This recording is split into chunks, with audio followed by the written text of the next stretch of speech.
사무엘상 강의 네 번째 시간, 사무엘상 23장 1절부터 14절까지 말씀을 가지고 광야는 하나님께 합한 사람을 만든다. 광야는 하나님께 합한 사람을 만든다라는 제목으로 말씀을 참고하도록 하겠습니다. 광야는 하나님께서 그의 택한 사람들을 훈련시키는 장소입니다. 우리는 다윗을 훈련시키는 하나님을 보면서 우리 자신을 훈련시키는 하나님을 볼 수 있어야만 해요. 이 말씀이 성경의 어떠함을 해석하고 드러내는 것에서 그쳐서는 안 되고요. 이 말씀을 통해서 여러분의 삶의 자리가, 삶의 정황이 이해되어지고 하나님의 말씀으로 해석되어져야 된다는 것이죠. 광야라는 곳은 사람이 그렇게 들어가기 싫어하는 장소이지만 하나님께서 그의 택한 사람들을 훈련시키는 장소가 광야라는 사실입니다. 우리가 성경을 통해서 계속해서 이 광야의 인생을 걷는 다윗을 보고 있는데요. 다윗을 훈련시키는 하나님을 보면서 우리 자신을 훈련시키는 하나님, 나의 삶의 광야의 어떠함을 우리는 발견할 수 있어야 된다는 것입니다. 우리는 지난주에도 다윗이 블레셋으로 도망갔다가 그가 아기스 왕 앞에서 미친 척하면서 위기를 넘기고 이제는 아둘람 굴로 피신간 장면을 우리가 지난주에 참고해 보았습니다. 그렇게 하나님께서 위로해 주셔서 다윗의 가족들이 다윗을 찾아왔고요. 그리고 적지 않은 숫자였죠. 400명이나 되는 사람들이 400명이나 되는 피난민들이 아둘람 굴로 숨어들었던 아기스 왕 앞에서 미친 척하면서 비참한 신세가 되어서 블레셋 땅 아둘람 굴에 숨어있는 다윗을 찾아오는 장면을 저희가 살펴보았습니다.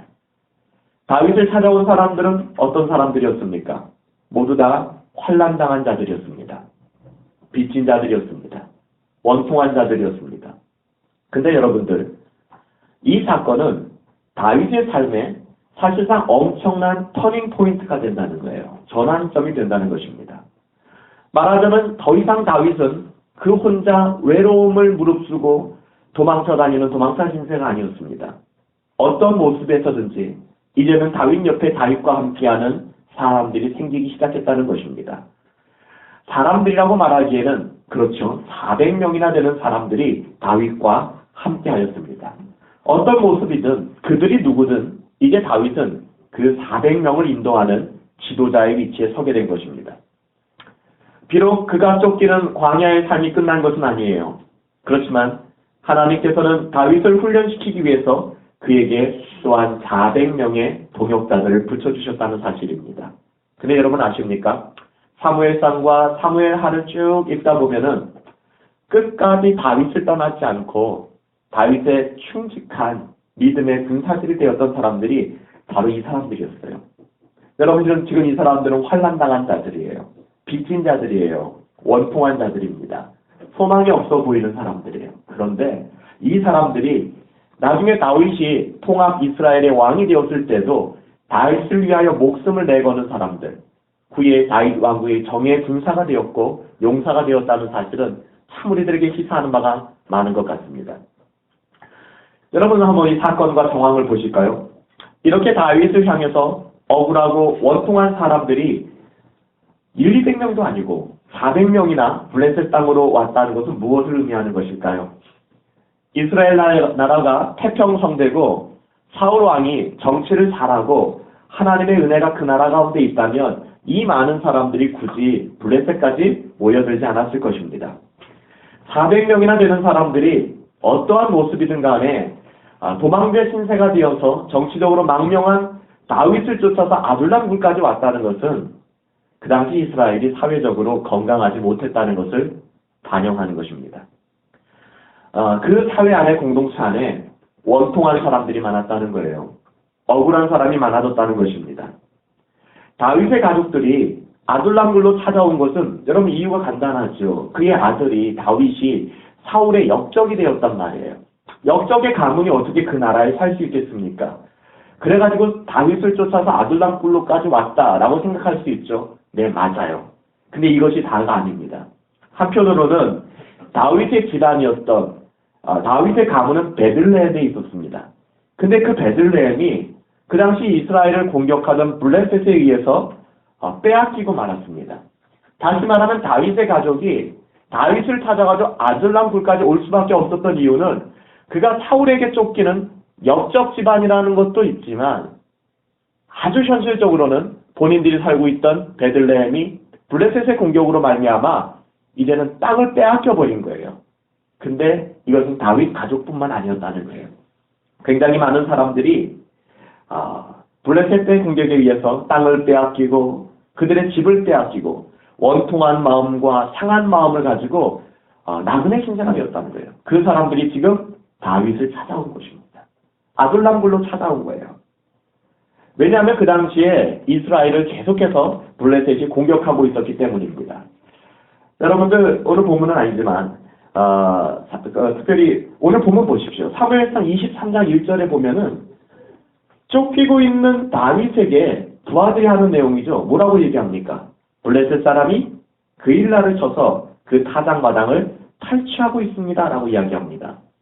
그리고 23장 7절에 가도 사무엘상 23장 7절에 가도 사울의 부하들, 이번엔 사울의 부하들이 급하게 다윗을 쫓고 있다가 사울에게 이런 이야기를 합니다. 왕이시여, 우리가 지금 다윗을 쫓을 때가 아닙니다. 블레셋 사람들이 우리를 쳐들어왔어요. 라고 말할 정도로 블레셋은 계속해서 이스라엘을 공격하고 이스라엘을 힘들게 만들고 어렵게 만들었습니다. 근데 여러분들, 사울은요, 여기에 관심이 없었던 것 같아요. 당시 이스라엘의 왕이 누굽니까? 사울 왕입니다. 그는 여기에 관심이 없었어요. 그는 이렇게 자기 발 앞에 떨어진 불을 끄기 위해서 잠깐 다윗을 쫓는 것을 멈추고 블레셋의 그 침략을 막기 위해서 갑니다. 근데 그 블레셋이 잠깐 좀 머뭇거리게 되면은 다시 여지없이 사울의 눈은 다윗을 향해 있어요. 여러분들 지금 사울 왕의 주적은 누굽니까? 블레셋이에요. 근데 지금 사울 왕의 주적이 블레셋이 아니라 다윗이 되어 있는 것입니다.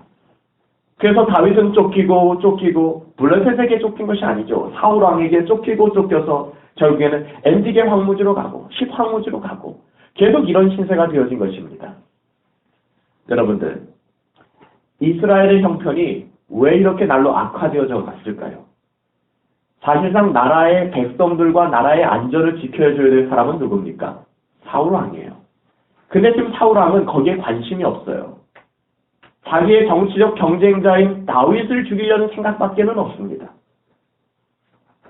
백성들을 블레셋의 침략에서 구원해주지 못하는 무능한 왕이 되어버리고 만 거예요. 이 무능한 왕이 다스리는 이스라엘에는 원통한 자와 애통한 자와 억울한 자들이 늘어갈 수밖에 없다는 것이죠. 그 사람들이 다윗에게 몰려든 것입니다. 400명이나. 여러분, 사울은 이제는 거의 막장 스토리를 쓰기 시작합니다. 그가 어떻게 하나님의 기름 부으심을 받은 왕일까 싶을 정도의 행동을 하기 시작하는데요. 이렇게 주적인 블레셋에게 대항하기보다는 그의 정치적인 주적이라고 생각했던 다윗을 찾아서 다윗을 힘들게 만들고 다윗을 추격하는, 여기서 끝나지 않습니다. 그 일을 하다 보니까 영적인 분별력이 있어야 되는 사울이 어디까지 가는지 아십니까? 이 사울의 그 막장 드라마를 쓰는 하이라이트는요, 바로 사무엘상 22장 6절부터 19절에 나옵니다. 이게 뭐냐면요, 이 사울 왕이 하나님을 예배하는, 하나님을 섬기는 제사장들을 학살하는 사건이 일어나는 거예요. 있을 수 없죠. 블레셋 사람들이 그렇게 한 게 아니에요. 누가요?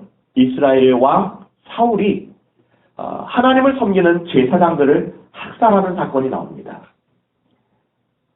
사울 왕은 거의 미쳤습니다. 사울 왕은 거의 신경질적인 반응을 보이면서 늘 손에 단창을 들고 신하들을 호통치는 장면을 생각해 보십시오. 그런 왕을 한번 생각해 보세요. 한 손에는 단창을 들고 계속해서 신하들에게 호통을 치고 있는 거예요. 근데 그 호통치는 게 뭡니까? 다윗 어디 있느냐? 다윗. 내가 그놈을 죽여야겠구나. 다윗 어디 있느냐? 사무엘상 22장 8절에 보면 이렇게 이야기를 합니다. 사울왕이 이렇게 이야기하는 거예요. 그 신하들에게 한 손엔 단창을 들고 목소리는 매우 격양된 목소리로 이렇게 이야기합니다.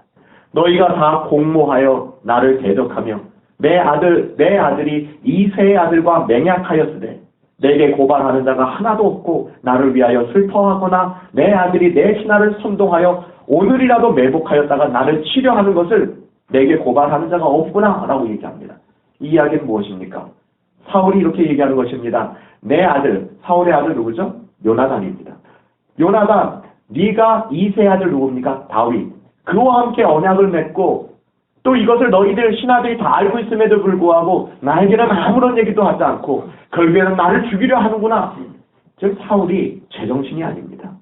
이제는 자기의 아들 요나단마저 믿지 못하고 그 요나단마저 역적으로 몰고 나가고 있는 것입니다. 자기 아들 요나단마저 믿지 못하는데 그 어떤 신하를 믿을 수 있겠습니까? 여러분들, 이 악한 분위기 속에서 악하게 쓰임받는 사람은 늘 등장하기 마련입니다. 언제나 이런 기회를 기다리는 사람들이 있어요. 악한 사람들이죠. 이때다 하고 등장한 사람이 도액이라는 사람입니다. 이 사울왕은 제정신이 아니에요. 이때 왕이시여 하나님을 경외하십시오. 왕이시여 이러시면 안 됩니다 해야 되는데 이 분위기를 보고 사울이 이렇게 미친 걸 알고 이 도액이라는 사람이 등장합니다. 도액이 여러분들 어떤 사람인지 아십니까? 다윗이 도망갈 때 다윗이 도망갈 신세에 있을 때 놉이라는 지역에 갑니다. 이 놉이라는 지역은 제사장들이 모여 살던 지역이었어요. 이 놉이라는 지역에 가서 제사장 아히멜렉에게 찾아갑니다.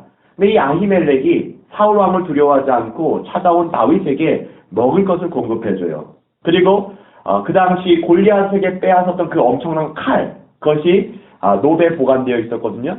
이 칼이 다윗 당신의 것입니다 하고 이 제사장이 다윗에게 그 골리앗의 칼을 넘겨줍니다. 이때 커튼 사이로 엿보고 있었던 사람이 있었으니 그가 바로 도액이라는 사람이었습니다. 지금 사울왕은 미치가 임하되어서 뭐라고 얘기합니까? 내 아들 요나단마저도 나를 배신하려고 한다. 너희들이 나를 죽이려고 하는구나. 막 이런 분위기입니다. 이 절호의 찬스를 놓치지 않고 도액은 사울에게 그때 그 이야기를 고하기 시작합니다.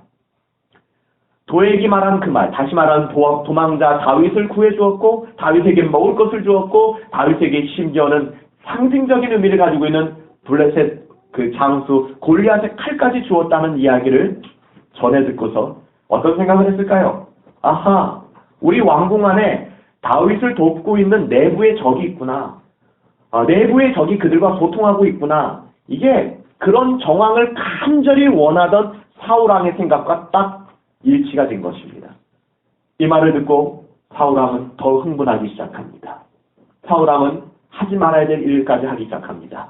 사울왕은 명령을 내립니다. 놉으로 가라. 그래서 다윗을 도왔던 아히멜렉뿐만 아니라 그리고 아히멜렉 집안에 있는 모든 제사장들, 대제사장뿐만 아니라 모든 제사장들을 다 왕국으로 데리고 와라. 그렇게 호출을 합니다.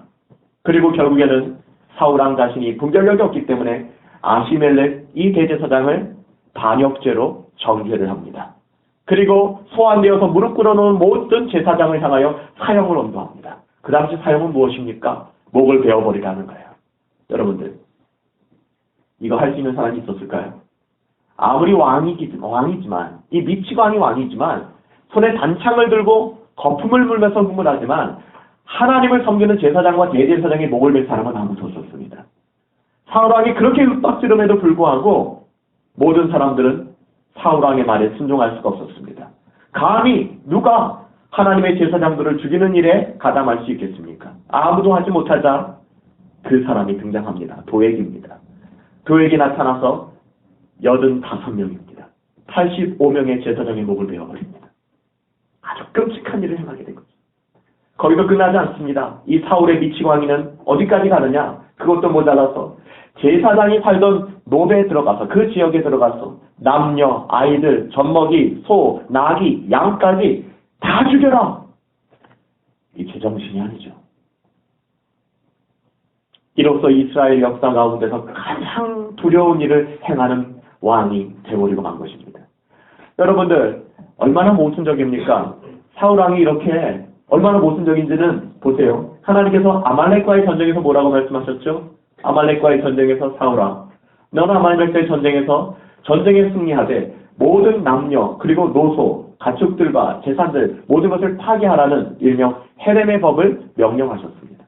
근데 사울은 어떻게 했죠? 자기 눈에 보기에 좋은 것들은 다 살렸습니다. 그리고 뭐라고 얘기합니까? 내가 하나님을 예배하고 경배하기 위해서 이것들을 남겼습니다라고 얘기했던 사울. 그가 제사장 가문에 대해서는 자기의 기분이 상한다고 제사장 85명만 죽이는 것이 아니라 그의 가족들과 아이들과 가축들까지도 그 땅을 완전히 황폐하게 해버리는 거예요. 여러분, 이 사울이 이 정도로 광분에 날뛰고 있는데 그 나라가 어떻게 되겠습니까? 이스라엘 나라가 어떻게 되겠습니까? 당연히 억울하고 소외되고 정말 비참한 사람들이 늘어나지 않겠습니까? 그래서 그런 400명이 지금 다윗을 찾아온 거예요. 이 리치광의 왕은 블레셋 공격에 효과적으로 대응하지도 못했고 결국에는 이스라엘에는 억울하고 환난당하고 이런 사람들이 점점 늘어날 수밖에 없던 것입니다. 근데 이렇게 드라마가 쓰여지죠. 이 제사장들 가운데 살아남은 한 명의 생존자가 있었습니다. 근데 뭐 이 중국 영화나 이런 것처럼 이렇게 뭐 식탁 밑에 숨어 있고 이런 게 아니에요. 한 명의 제사장이 어떻게 살아남았는지 아십니까? 그 이름은 여러분들 들어봤을 만한 아비아달이라는 선지자입니다. 제사장입니다. 그는 모든 제사장들이 다윗의 사울의 군사들에 의해서 사울의 왕궁으로 끌려갈 때에 성소의 책임을 맡았던 그런 직분을 가지고 있었어요. 다시 말하면 이 사람은 성소에 들어가 있었던 거예요. 그래서 아비아달은 그 끌려가는 비극 속에서 면제될 수가 있었던 것입니다. 그런데 여하튼 이러한 소식을 들은 다윗 입장은 어땠을까요? 하나님을 섬기는 제사장들이 85명이나 목배임을 당했어요. 그리고 그 지역이 완전히 초토화가 되었어요. 근데 그 사건의 발단은 누구예요? 나예요. 나. 다윗. 그렇죠. 내가 거기 가지만 않았더라면, 그 사람들이 나에게 음식만 주지 않았더라면, 아니 내가 그 땅만 가지 않았더라면 저 어린 아이들과 저 처자들과 저 노인들과 저 제사장들이 저렇게 도륙당하지는 않았을 텐데, 여러분 다윗의 마음은 굉장히 아팠을 것입니다. 자기에게 은신처를 제공해주고 떡을 주며 골리앗의 칼까지 주었는데 그것 때문에 제사장 85명과 그의 모든 가족들이 몰살당했다는 그것. 여러분 이때 다윗이 쓴 게 시편 52편입니다. 시편 52편에는요 다윗이 이 도액에 대한 그런 원통함과 그 분노가 표출되고 있어요. 시편 52편 5절에 이렇게 고백합니다. 그런즉 하나님이 영영이 너를 멸하시며, 너는 도액을 말합니다. 하나님이 너를 멸하실 것이다. 너를 취하여 내 장막에서 뽑아낼 것이며 생존하는 내 땅에서 내 소리를 하나님이 떼어버리실 것이다. 이렇게 다윗이 원통한 마음으로 노래하고 있습니다. 여러분 이 시기 때 다윗이 유다 땅으로 들어가라는 하나님의 명령을 받게 됩니다. 여러분들 아둘람 굴에 있을 때 다윗의 부모님이 오셨다고 했죠. 이새가 왔습니다. 그리고 다윗의 어머니와 다윗의 형제들이 왔을 것입니다. 근데 여러분들 아시는 것처럼 다윗의 부모님의 나이가 그렇게 젊은 나이는 아니었습니다. 연로한 나이였죠. 그래서 다윗은 자기를 찾아온, 다시 말하면 다윗은 아둘람 굴에 머물 수 있는 사람이 아니었죠. 사울은 계속해서 다윗을 쫓아간다고요. 그러니까 다윗은 오늘은 여기, 내일은 저기 도망자의 심사로 살아야만 됐습니다. 근데 여러분들 나이가 연로하신 부모님을 모시고 그 도피 행각을 계속할 수 있을까요? 그건 거의 불가능합니다. 그래서 다윗은 자기와 함께한 이 400명의 사람들은 같이 가지만 특별히 자기 부모님을 향해서는 좀 이분들이 머물 수 있는 곳이 필요하다라는 생각을 했던 것 같습니다. 그래서 이스라엘에는 그런 곳이 없죠. 왜냐하면 사울왕이 다윗을 잡아 죽이려고 추적하고 있기 때문에 이스라엘 안에는 다윗의 부모들이 거할 곳이 없었습니다. 그래서 사실 블레셋 땅 지금 아둘람굴까지 찾아오게 된 것이고요. 그래서 다윗이 생각했던 것이 자기 아버지 이새의 할머니가 누구죠? 룻입니다. 룻의 고향인 모압이었어요. 그래서 이스라엘은 아니어도 모압 땅에 우리 부모님을 모시면 되겠다라고 생각했습니다. 왜냐면 아직도 그 모압 땅에는 룻의 친척들이 살고 있었고 먼 친척들이지만 그들에 대해서 다윗 일가에 대해서 우호적인 마음을 갖는 사람들이 있었기 때문입니다. 다윗은 모압 땅에 들어갔습니다. 근데 어떤 일이 벌어졌는지 아세요? 모압 사람들이 다윗 일가와 이새를 환영하는 거예요. 이렇게 따뜻하게 맞아줄 수가 없는 거예요. 그래서 다윗은 잠시 거기 머뭅니다. 얼마나 행복했는지 몰라요. 진짜 이 사울의 그 추적을 피해서 이 아기스 왕 앞에서 미친 척 해야 되는 그런 비참한 인생을 살았는데 이 모압이라는 땅에서 이제는 그가 어느 정도 안락한 잠시의 휴식 생활을 할 수가 있었습니다. 근데 그 휴식 생활이 그렇게 길지 않았어요, 여러분들. 갑자기 하나님이 뭐라고 말씀하시는지 아세요? 유다 땅으로 돌아가라는 겁니다. 갓 선지자를 통해서 다윗, 네가 유다 땅으로 돌아가라는 거예요.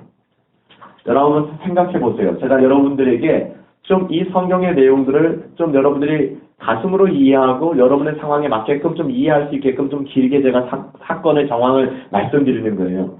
여러분들 이렇게 어렵고 힘든 다윗에게 조금 이제 모압 땅에서 살만한데 갑자기 하나님의 선지자 갓이 나타나서 유다 땅으로 들어가라 라고 얘기하는 거예요. 여러분 이 명령은 다윗과 그와 함께했던 400명의 사람들에게는 어떤 느낌이었을까요? 죽음의 전쟁터로 다시 돌아가라는 거예요. 이제 좀 살만한데 죽음의 전쟁터로 돌아가라는 거예요. 고향인 유다 땅에서 그를 기다리는 사람은 한 사람이에요. 누굽니까? 사울 왕이에요. 글로 돌아가라는 거예요. 여러분들 하나님의 훈련은 이런 안전한 곳에서 일어나는 것이 아니라는 사실을 오늘 본문은 분명하게 가르쳐줘요. 우리는 안전한 곳에 거하고 싶죠? 여기 머물고 싶죠? 모압 땅 괜찮아 보이잖아요? 물론 잠시 휴식이 필요해. 하나님은 매몰차게 인도하지 않으세요. 그래서 모압 땅에서 잠시 쉬게 하셨지만 그 모압 땅이 다윗이 뿌리를 내려야 될 것은 아니었어요. 잠시 휴식을 취한 다윗, 어느 정도 위로를 받은 다윗, 그에게 하나님께서는 이제는 거친 광야로 다시 다윗을 내보냅니다. 전쟁터로 나가라는 거예요. 하나님의 숨겨진 의도죠, 이것이. 우리는 잘 몰라요. 그래서 억울하게 느껴질 수 있지만 하나님의 숨겨진 의도 속으로 하나님은 다시 그를 다루시기 시작합니다. 사랑하는 여러분들, 영적인 회복과 하나님의 교제로 부르시는 일은 우리 가운데도 여전히 나타납니다. 근데 그것을 어떻게 역사하시는지 아십니까? 안전한 곳을 떠나라고 하십니다. 아브라함을 불러내셔서 도토시적 아비집을 포기하고 내가 네게 지시할 땅으로, 이 고대 근동 지역에서는 있을 수 없는 일이에요. 자기의 익숙한 이 시족 공동체를 떠나서 나간다는 것, 광야입니다. 요셉에게 아름다운 꿈을 꾸게 하시고 왜 요셉을 이집트의 노예로 팔리게 하시냔 말입니다. 광야로 내보내는 거예요.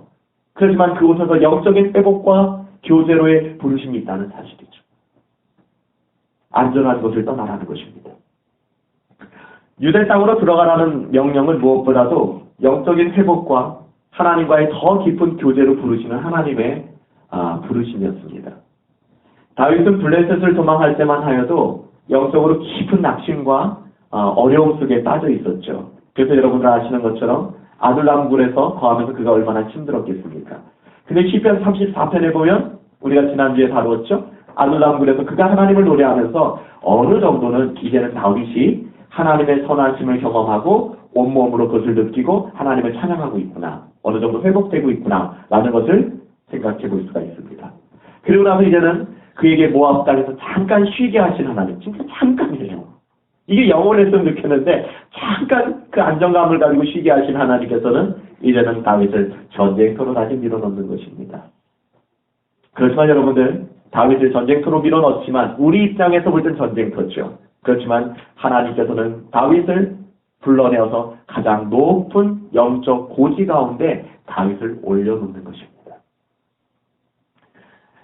찰스 스펄전은 이렇게 얘기합니다. 다윗의 삶 속에서 만약에 이런 고난이 빠진다면 다윗의 인생, 성경에서 가장 많은 부분을 다루고 있는 다윗, 시편의 가장 많은 부분을 쓴 다윗, 만약에 다윗의 삶 속에 이런 고난이 없었더라면, 이런 전쟁터 속에서의 다윗의 삶이 없었더라면 우리는 그가 썼던 많은 다윗의 시편들을 오늘날 성경에서 볼 수 없었을 것이다. 그렇게 스펄전은 이야기합니다. 그가 겪은 수많은 고난의 현장 속에서 하나님은 그의 마음과 입술을 통해서 이렇게 복되고 성령의 감동으로 쓰여진 많은 고백들과 시편의 내용들을 우리들에게 주시길 원했던 거예요. 유다 땅으로 들어가라. 모압 땅을 떠나 유다로 들어가라는 말은 안전한 곳을 떠나라는 하나님의 명령이었습니다. 사랑하는 여러분들, 우리가 더 안전한 곳, 이보다 더 안전한 곳을 추구하는 세상의 방식을 고집하면서 살아가는 한 우리는 하나님의 광야의 훈련, 그 엄청난 유익을 깨닫지 못하게 될 것입니다. 신앙의 목적이 그저 안전한 곳에 거하길 원하고 나의 삶의 목적이 그냥 안전한 곳에 거하길 원하면서 움직인다면 이것은 여러분 하나님의 백성들이 살아가는 삶의 모습이 아니라는 거예요. 이것은 세상 사람들이 추구하는 것입니다. 이러한 생각을 가지고 있는 한 안전한 곳을 난 절대 포기하지 않겠어 라는 생각을 가지고 있는 한 하나님께서 우리 인생 가운데 주시는 광야의 훈련의 그 엄청난 유익을 우리는 다 상실하게 될 것입니다. 광야를 만날 때마다 불평하게 될 것입니다. 광야를 만날 때마다 억울하다고 할 것입니다. 광야를 만날 때마다 하나님을 증오할 것입니다. 광야를 통해서 주시는 유익을 우리는 발견할 수 없게 될 것입니다. 하나님의 백성들, 하나님의 자녀들이 살아가는 방식은 그렇지 않습니다. 고난을 즐기는 것은 아니죠. 고난을 즐기는 사람이 누가 있겠습니까? 누가 좋아합니까? 고난을 즐기는 것은 아니지만 적어도 하나님이 우리에게 주시는 고난을 피해가기 위해서 광야를 피하기 위해서 모든 힘을 다하는 삶을 결코 살지 않을 거예요. 때로는 어려움이 예상되고 광야로 들어가서 겪어야 하는 고난이 너무나도 분명함에도 불구하고 내가 이것을 결정하게 되면 세상에서 사회에서 내가 뒤처지게 되는 것 같고 내가 불이익을 받을 것이 분명함에도 불구하고 그것을 우리가 피하지 말고 마주대해야 되는 신앙의 이유들이 여기에 있는 것입니다. 그런데 다윗은 어땠습니까? 이 말도 안 되는 상황, 모압 땅에 거하고 있을 때 갓 선지자가 유다로 떠나라 하는 그 말씀이 떨어지기가 무섭게 다윗은 발걸음을 떼기 시작하는 것입니다. 이것이 하나님의 백성이 믿음으로 살아가는 삶의 모델입니다. 그리고 하나님은 이런 순종을 통해서 하나님 마음에 합한 사람, 그래서 다윗이 하나님 마음에 합한 사람이에요. 이렇게 우리를 빚어가길 원하시는 것입니다. 다윗이 유대 땅에 들어오자 한 부하가 이 다윗이 유대 땅으로 갔어요. 모압을 떠나서. 그랬더니 한 부하가 400명 되는 그 사람들 중에 한 사람이었겠죠. 오늘 읽은 말씀 사무엘상 23장 1절 이런 이야기를 하는 겁니다. 다윗이여 보소서 블레셋 사람들이 그일라를 쳐서 그 다장마당을 탈취하고 있습니다. 그일라는요 유대 지경에 있는 도시입니다. 그리고 다윗은 사울의 표적입니다. 그런데 그일라가 블레셋에게 좀 노략을 당하고 있는 거예요. 그려지시죠? 여러분 지금 다윗이 유다 땅에 들어왔습니다. 근데 유다 땅에 그일라라는 그 도시가 블레셋 사람에게 의해서 공격을 당하고 있는 거예요. 근데 다윗이 만약에 그곳에 간다면 어떻게 되겠습니까? 사울의 표적에 그대로 노출되는 거예요.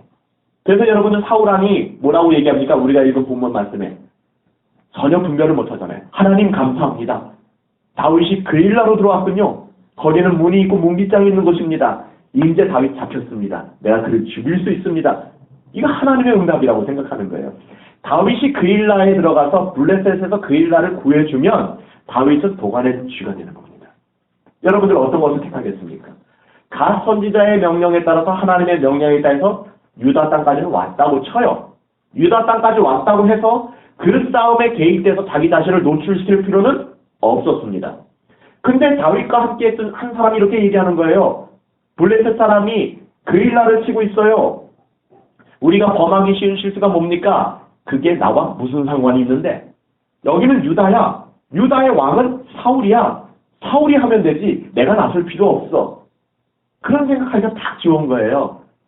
근데 여러분들 이것이 광야에서 지금 다윗을 다루시는 하나님의 마음입니다. 하나님께서 다윗에게 이걸 요구하는 거예요. 너는 너 자신을 위해 살겠니? 아니면 하나님의 나라를 위해 살겠니? 다윗에게 이것을 선택하게 하는 것입니다. 하나님께서 지금 다윗에게 이 상황 속에서 도전하는 것이죠. 다윗, 너는 너 자신을 위해 살 거니? 아니면 하나님의 백성을 위해 살 거니? 성경에 나온 이야기는 아니지만 그런 이야기를 하더라고요. 애플사의 회장이 이 리더십의 작품에 나온 건데 그런 얘기가 나오더라고요. 애플사의 그 사장 오너가 그 펩시의 그 저기를 좀 그 사장을 이렇게 좀 스카우트하려고 했대요. 네, 뭐 안 됐대요. 계속 안 됐대요. 안 됐는데 그런 얘기를 했대요. 그 뉴욕의 한 호텔의 발코니에 이 두 사람이 같이 있게 됐답니다. 근데 이 애플 사장이 이렇게 얘기했대요. 당신은 평생 동안에 설탕물만 팔고 사겠냐고. 콜라. 설탕물만 팔고 사겠냐고. 아니 이 세상에 좀 이바지할 수 있는 그러니까 애플사도 자기 나름대로는 자기들이 이 세상에 기여하고 있다라고 생각했나 봐요. 그런 얘기를 했대요. 그래서 그 말에 설득당해가지고 그게 왔대요. 그 이야기 제가 읽은 적이 있어요. 어떻게 보면 그거 비슷한 거예요. 여러분들이 몇 년의 인생을 사셨는지 모르겠지만 우리들의 인생이 여러분들 자신만을 위해 살아오지 않았습니까? 그렇죠. 제가 우리 봉구 형제에게 그런 얘기 했죠. 우리 봉구 형제가 저를 찾아왔길래 제가 그랬어요. 봉구야, 27년을 그렇게 살았으면 됐지. 이후에 너희 삶은 하나님의 영광을 위해 살아야 되지 않겠니? 그리스도의 복음을 가지고 생명을 살리는 일에 네가 그렇게 너의 몸을 드려야 되지 않겠니? 라고 이야기했습니다.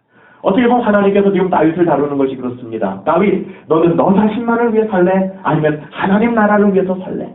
여러분, 다윗은 지금 쫓기는 신세예요. 가능하면 쫓기는 도망자는 숨는 것이 안전합니다. 근데 지금 하나님의 백성들이 위기 가운데 있다는 거예요. 블레셋 사람들이 하나님의 백성을 농락하고 있다는 거예요. 이제 다윗 딜레마에 빠지는 것입니다. 내가 어떻게 해야 될 것인가? 다윗은 부하가 자기에게 이 사실을 알려주었을 때 어떻게 합니까? 그는 하나님께 여쭤봅니다. 하나님께 물어봅니다. 기도합니다. 주여, 내가 가서 블레셋 사람들을 공격해야 합니까? 여러분들, 계산이 뻔한 이런 상황에서 하나님의 뜻을 구한다는 것은 무슨 의미가 있습니까? 다윗은 여기서 상황을 살피고 무엇이 나에게 유리한 것인가를 계산하고 있는 것이 아닙니다. 기도하면서 하나님의 뜻을 묻는 것은 하나님의 뜻을 행하겠다라는 다윗의 의지적인 표현이 여기 들어가 있는 거예요. 다윗은 지금 자기가 피해서 도망 다녀야 되는 형편인데, 다시 말하면 내가 뭘 할 수 있어요? 내가 도대체 뭘 할 수 있어? 이런 상황이에요. 우리 교회 젊은이들이 많잖아요. 여러분들이 그런 생각을 하고 있을지도 몰라요. 목사님, 저는 젊은이에요. 저는 장년도 아니에요. 저는 뭐 직장이 있는 것도 아니에요. 제가 뭐가요? 네, 다윗이 바로 그 상황입니다. 다윗은 지금 자기가 피해서 도망쳐 다녀야 되는 형편인데 그렇게 해달라고 우기는 것이 아니라 그는 하나님 앞에 그 땅을 위해서 나가게 되는 모습을 보게 됩니다. 사랑하는 여러분들, 우리의 뜻을 정해놓고 하는 기도는 참된 기도가 아닙니다. 계산해서 움직이는 것은 더더욱 하나님의 자녀들이 해야 될 방법도 아닙니다. 이것은 세상의 사람들이 선택하는 방법이에요. 그러나 이 위기의 상황 속에서, 그리고 이 행위의 결과가 너무나도 뻔하게 계산되는 상황 속에서 그는 하나님께 묻고 있는 것입니다. 자기 자신만을 위한 결정이라면 두 번 생각할 필요가 없습니다. 안 가면 됩니다. 그러나 하나님의 백성이 거기 걸려 있어요. 사울 왕이 도와줘야 돼요. 지금 사울 왕이 해야 됩니다. 근데 사울 왕은 관심이 없어요. 관심이 없다고 해서 하나님의 백성들이 살아나는 게 아니에요. 블레셋에게 공격을 받고 있습니다. 신앙생활을 하면서 우리는 이런 상황을 만나지 않을까요? 우리가 한없이 피해가려고 생각한다면 피할 수 있을지도 모릅니다. 그렇지만 이런 상황이 우리 삶 가운데 반드시 찾아오게 됩니다. 이것은 하나님의 광야 훈련이기도 합니다. 이것은 하나님의 마음에 합한 사람이 되기 위해서 하나님이 주시는, 그리고 우리가 겪어야 되는 반드시 필요한 과정입니다. 사랑하는 여러분들, 하나님 편에 서겠습니까? 사람 편에 서겠습니까? 하나님은 다윗이 그렇게 기도하자 이렇게 응답하십니다. 가서 블레셋 사람을 공격하여라. 가서 블레셋 사람을 치라. 그리고 그 일날을 구원하라. 다윗이 본능적으로 원하는 대답과는 다른 것이었습니다. 이제 또 하나의 테스트가 기다리고 있죠. 다윗이 부하들에게 말을 했습니다. 부하들에게, 400명의 부하들에게 다윗이 이야기합니다. 우리가 그 일날 땅으로 가자. 그리고 이스라엘을 돕자. 근데 그들은 한결같이 이렇게 얘기합니다. 보소서, 우리가 유다에 있기도 두렵거든. 우리가 이거 본문 말씀이죠. 다윗이여, 보소서. 우리가 지금 갓 선지자의 말씀을 듣고 유다 땅에 와 있다는 것만으로도 지금 가슴이 철렁철렁하고 너무나도 힘든데 하물며 그 일라 땅에 가서 블레셋 사람하고 전쟁을 하라고요? 그렇게 이야기하는 것입니다. 여기서 우리가 선택해야 되는 것은 하나님 편에 설 것인가? 사람 편에 설 것인가 하는 거예요. 다윗은 그나마 안전한 모압을 떠나서 하나님의 명령을 받아서 유다 땅으로 들어왔습니다. 수백 명이 따라왔죠. 그거마저도 쉬운 일은 아니었습니다. 근데 그들에게 그 일라 땅으로 가서 이스라엘을 구원하자고 하니까 당신 무슨 슈퍼맨 신드롬에 빠진 거 아니에요? 이렇게 얘기하는 거죠. 우리 지금 유다 땅에 거하는 것도 얼마나 무서운지 아세요? 근데 우리 보고 거기에 가서 이스라엘을 구원하고 사울 왕의 표적이 되라고요? 말도 안 됩니다. 이런 분위기가 만들어지는 거예요. 여러분들, 다윗은 잘났겠습니까? 두렵다는 것이죠. 그런데 이제 사울도 아니고 블레셋 군대가 싸워야 한다니 이 다윗을 쫓아온 400명의 사람들의 입장에서는 아니 누가 생각하더라도 인간적인 계산이 안 나오는 거예요. 자기들은 정보군도 아닙니다. 그렇잖아요. 자기들이 할 이유도 없고 자기들은 그렇게 군사적으로 힘도 없습니다. 어떻게 볼 때 그들이 생각할 때 그 일나를 보호하는 것은 우리들의 몫이 아니라 누구 몫이에요? 저 미치광이 사울 왕의 몫이에요. 이것은 다윗과 우리들이 할 일이 아닙니다. 여러분, 이것이 보통 사람들이 빠지는 함정입니다. 이것이 세상 사람들의 사고방식입니다. 이것은 다윗의 일이 아니다. 이것은 우리 일이 아니다. 이것은 사울의 일이다. 여러분, 이것이 누구의 일이냐를 따지는 것처럼 어리석고 어리석은 일이 세상에 어디 있겠습니까? 지금 이것은 하나님의 일이에요. 하나님의 백성들이 죽어가고 있습니다. 영혼이 죽어가고 있는 일들이에요. 이것은 하나님의 영예가 달린 일이고 하나님 나라의 문제입니다. 이것은 교회에 관한 일이에요. 교회에 관한 일. 근데 이런 일들에 대해서 우리는 이야기하는 것입니다. 이건 뭐 목사님이 하실 일이에요. 이거는 뭐 승장들이 할 일이죠. 이건 그 교회 목사님이 하실 일이죠. 이건 누가 할 일이죠. 사랑하는 여러분들, 책임 소재를 따지고 앉아있기에는 이 일이 너무나 중요한 일이지 않습니까? 하나님이 우리에게 보여주시고 우리가 선택해야 되는 사람들은 모두 아니다라고 말을 하고 있는 그 자리에서 우리가 때로는 책임 소재를 따지고 가만히 앉아있지는 않습니까?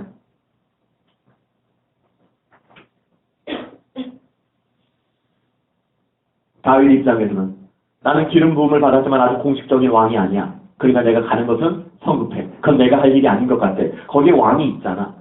거기에 왕이 있고 난 아직 공식적인 왕이 아니잖아. 아니야, 난 안 갈래. 내가 반섭해서 좋을 게 뭐가 있어. 내가 그 일 반섭해서 좋을 게 뭐가 있겠어. 이런 마음 가질 수 있는 상황이었습니다. 정말 어려운 훈련이죠. 이 훈련의 핵심은 하나님 편에 설 것인가 사람 편에 설 것인가입니다. 이것은 특별히 모든 하나님의 종들, 그러나 모든 하나님의 사람들이 언제나 받는 훈련입니다. 어쩌면 우리가 처음 예수님을 믿을 때 받은 시험이 이것 아닙니까? 이제 내가 예수님을 믿게 된다면 그것은 이제까지 가진 많은 관계에 대한 변화를 요구받게 될 것입니다. 그렇지 않나요? 예수님을 믿기 때문에, 신앙을 갖기 때문에 우리는 굉장히 많은 인간관계에서 어려움에 노출될 수밖에 없다는 것이죠. 우리가 주의를 성수하고 우리가 경건 생활을 하는 것을 세상 친구들은 이해하지 못할 것입니다. 세상의 문화는 이해하지 못할 것입니다. 우리가 하나님의 사람으로 살아간다는 것에 대해서 이해하지 못할 것입니다. 우리가 예수님을 택했기 때문에, 신앙을 가졌기 때문에 이제까지 가진 많은 관계의 변화를 우리는 요구받게 되었습니다. 어쩌면 그 관계에 단절을 가지고 올지도 모르겠습니다. 너무나 친한 사람들, 너무나 가까운 사람들과 단절을 초래할지도 모르겠습니다. 그러나 우리는 여기서 무엇보다도 사울왕과 다윗을 비교할 수 있죠. 사울은 이러한 고민의 현장에서 사울은 늘 언제나 사람 편에 섰습니다. 사람이 좋아하고 내게 원하는 것을 결정했습니다. 잘 아시잖아요. 블레셋과의 전쟁 때 그는 사무엘을 기다려야 했는데 사무엘은 오지 않고 사람들은 흩어지니까는 사람들을 모으기 위하여 그가 제사를 드리고 불순종하고 하나님 앞에 나아갔잖아요. 언제나 사람 마음을 다잡기 위하여 사울은 집중되어 있었습니다. 그래서 사울의 마음 무너뜨린 건 뭡니까? 사울은 천천히요, 다윗은 만만이라는 말에 사울의 마음이 무너지는 거예요. 사울은 사람에게 관심이 있기 때문에. 아말렉과의 전쟁에서도 사울왕은 아갑을 살려주었죠. 좋은 짐승들은 죽이지 않았죠. 그것도 뭐예요? 사람들이 원했기 때문이에요. 이거 너무 아깝지 않습니까? 이건 좀 살려야 되지 않을까요? 하나님의 말씀이 들리지 않는 거예요. 사울왕이 뿐만 아니라 많은 영적 지도자들도 이런 문제 때문에 넘어지는 일을 경험합니다. 구약에 보면 아론도 그랬죠. 잘 아시는 것처럼 모세가 시내산에 올라가서 십계명을 받고 있습니다. 근데 군중들이 모여서 모세가 내려오지 않으니까 뭐라고 얘기합니까? 우리로 금송아지를 만들어 예배하게 하라. 아론이 선택한 것은 뭐였어요? 사람을 기쁘게 하는 일이었습니다. 결국에는 금송아지를 만들어서 금송아지 예배자들로 이스라엘을 타락시키고 말았습니다. 하나님의 백성들을. 이런 사람들은 하나님 편에 서는 것이 아니라 사람 편에 서는 것입니다. 신약 성경에서도 사도 바울은 뭐라고 이야기를 합니까? 이런 갈등이 있었다라고 얘기합니다. 갈라디아 교회를 향하여. 내가 사람들에게 좋게 하랴? 하나님께 좋게 하랴? 내가 사람들의 기쁨을 구하랴? 내가 지금까지 사람의 기쁨을 구하였더라면 내가 그리스도의 종이 아니라. 이것은 어떤 특별한 지도자들에게만 있는 문제라고 여러분 생각하지 마세요. 이것은 모든 그리스도인은 언제나 이런 싸움에 직면하게 된다는 것입니다. 사랑하는 여러분들, 하나님의 마음에 합한 사람은 이런 광야를 통해서 만들어지는 것입니다. 이 모든 것이 광야 아니겠습니까? 우리들에게 광야의 훈련의 모범을 보여주신 분은 바로 예수님이십니다. 예수님은 철저하게 자신을 위해서가 아니라, 자기 자신을 위해서가 아니라 백성을 구원하시기 위해서 사셨습니다. 그리고 언제나 예수님은 사람의 편이 아니라 하나님 편에 서셨습니다. 예수님은 자기가 사랑하신 백성들의 배신을 극복하시고 그 마음을 지키셨습니다. 얼마나 힘드셨을까요? 하나님께서는 우리의 신앙의 광야에서 이것을 훈련시키는 것입니다. 그래서 우리를 하나님 마음에 합한 사람으로 만들어 가십니다. 사랑하는 여러분들, 이걸 피하지 마세요. 도망가지 마십시오. 피할 수 없습니다. 하나님의 사람이라면. 안전한 지대, 이 안전한 곳에 영원히 머물겠다라고 이곳에 장막을 치고 머물지 마십시오. 광야의 도전을 받아들이십시오. 자기를 위해서 움직이는 삶을 내려놓고 하나님의 영광을 위하여, 하나님의 나라를 위하여 여러분 살아가십시오. 우리를 움직이는 것은 무엇입니까? 그 알량한 내 자신의 유익 아닙니까 혹시? 여러분, 그렇게 사는 것은 안전지대가 아니에요. 내가 좋은 직장 구하고 좋은 배우자 만나서 아들, 딸 잘 낳고 안전하게, 여러분들, 이것이 우리가 생각하는 안전지대입니까?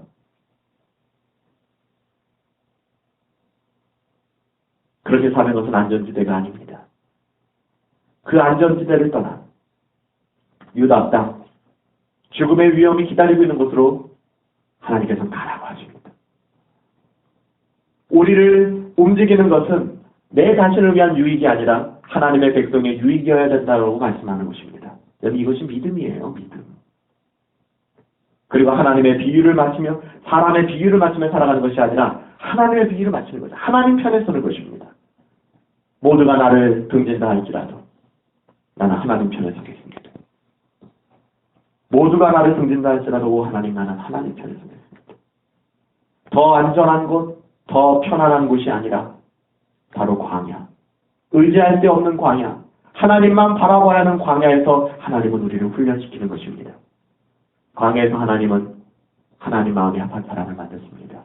광야 가운데서 하나님께 만들어지고 하나님께 발견되어지고 나의 유익과 만족 위에 살아가는 것이 아니라 하나님 나라 위에 살아갈 수 있는 저와 여러분들 되시기를 예수님의 이름으로 축복합니다. 기도하겠습니다.